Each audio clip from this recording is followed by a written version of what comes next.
What is happening, people, and welcome back to the channel. I do hope you're keeping well. It's Harry here from Scarfy Spurs Talk, founder and host. And today we're going to be talking about, is a change of formation needed at Spurs by Ange Postecoglou. We've got 2 weeks, if you like, for at the time recording 2 weeks for our next game, North London Derby. So no game this weekend. That's a perfect opportunity to do a bit of pre-recorded stuff. And obviously on the back of that 4-0 defeat to Newcastle, I think the question's fair whether tactical and formational changes are needed by Ange Postecoglou at Spurs. Obviously, before we get into our really, really, really tough games, you thought Newcastle's hard enough. Got to play the top three, yeah. But before we do crack into it, if you are new to the channel, don't forget to smash that subscribe button. It is ultimately free to do so, and it does help the channel and the podcast grow. The aim, obviously, as you know by now, is 2K. So thank you for your continued support with all the Premier League, England, and Tottenham content.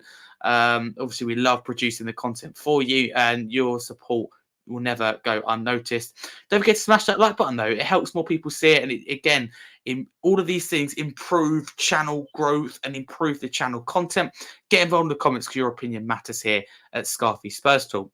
But I want to discuss with you, and that's why it is so important to get involved in the comments, because I do want to hear your opinion. I love how people have different thoughts about things and see things completely differently.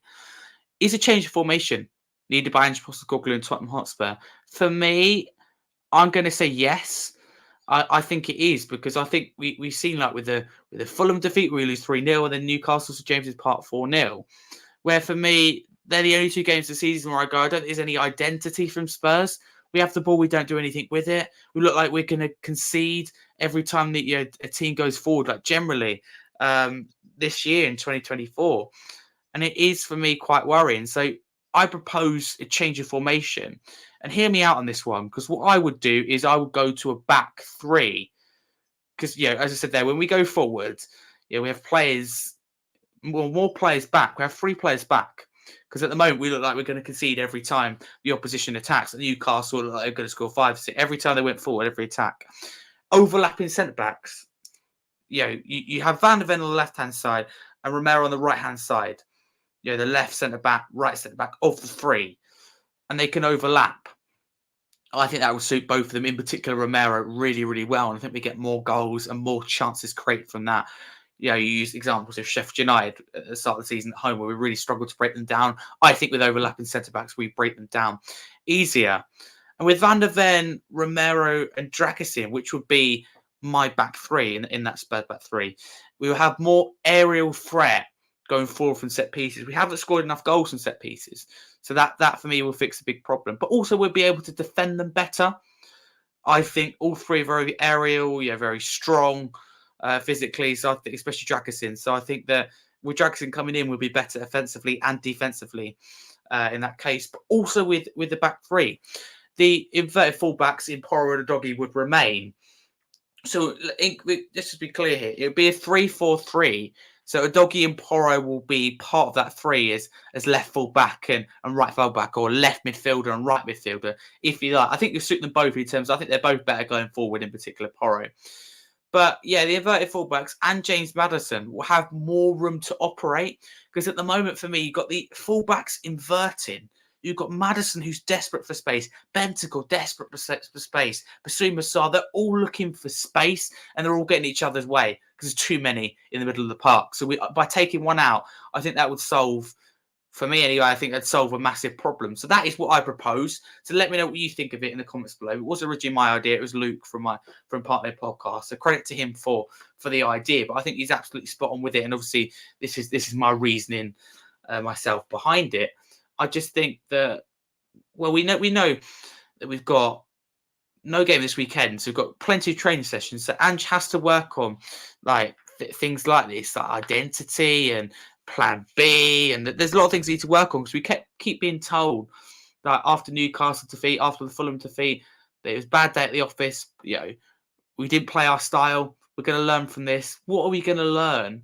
What are you taking out of these games? Because I look at that Newcastle game, again, like with every other game recently, ever since we played City in the FA Cup and they found us out at Vicario, etc. We just can't defend set pieces. So you scrap what I think is zonal marking. You assign players to certain roles. You appoint a new set pieces coach. Sorry, Mike Jennick and Ryan Mason, but bye-bye from set pieces. You appoint set piece coach like Arsenal, however you think of them. I know they had a blip against Aston Villa recently. You exclude that, it was their first loss in 2024. They lost to West Ham and Fulham in a week. International break, awful for Arsenal. You know, where they're in the title race, people like me are going, oh, they're going to crumble, and we could even Spurs finish above them. They went away in Dubai, I believe, appointed a set piece coach, worked really hard on set pieces, and now they never concede from set pieces, and they're forever scoring the highest scoring of 13 goals as we speak, scored from set pieces. So we need to go away and work on that. And I think a formation change will, like for example, Van der Ven slip in, 2-3 times. It's a James's part. There'd be an extra defender there, so it wouldn't be a problem. I think we'd avoid, like I said, their congestion with midfield. So I think I don't think the formation is necessarily the problem, but tactics are. And I love Ange Postecoglou. I mean, let's be clear, he's the right manager for Spurs. I think, personally, he will take us to that next level and bring success back to Tottenham. But you can't play the same way in Japan, Scotland than you do in England, because England is the biggest job of his career so far. It's a massive step up. And we're ready to be seen, I think, whether he's right for the Premier League or not. But I really still think he's the right man. But for me, I would be looking at a change of formation. Do you agree? Do you disagree?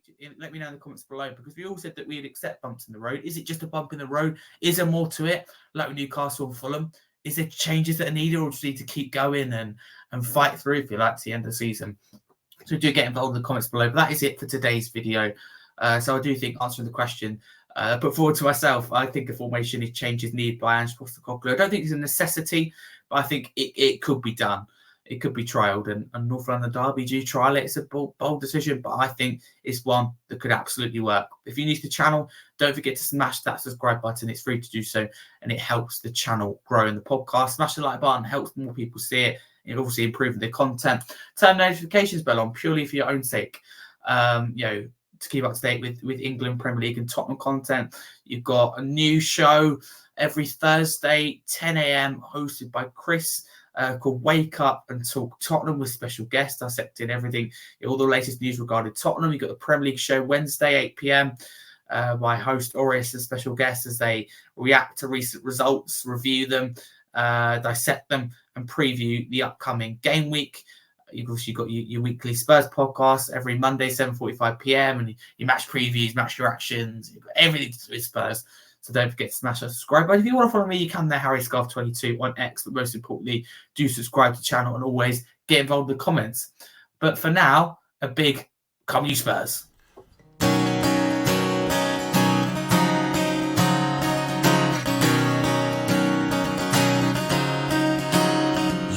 Working as a manager at Celtic Park when we met you.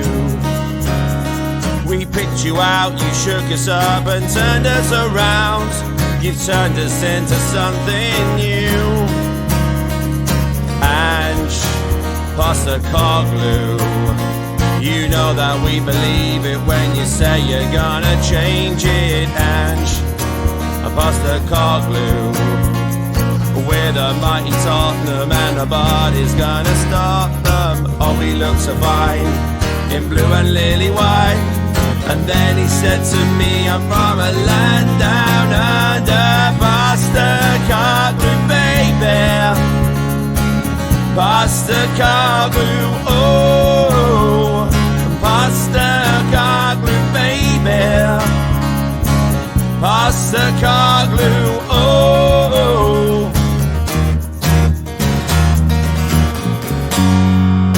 Postecoglou, baby.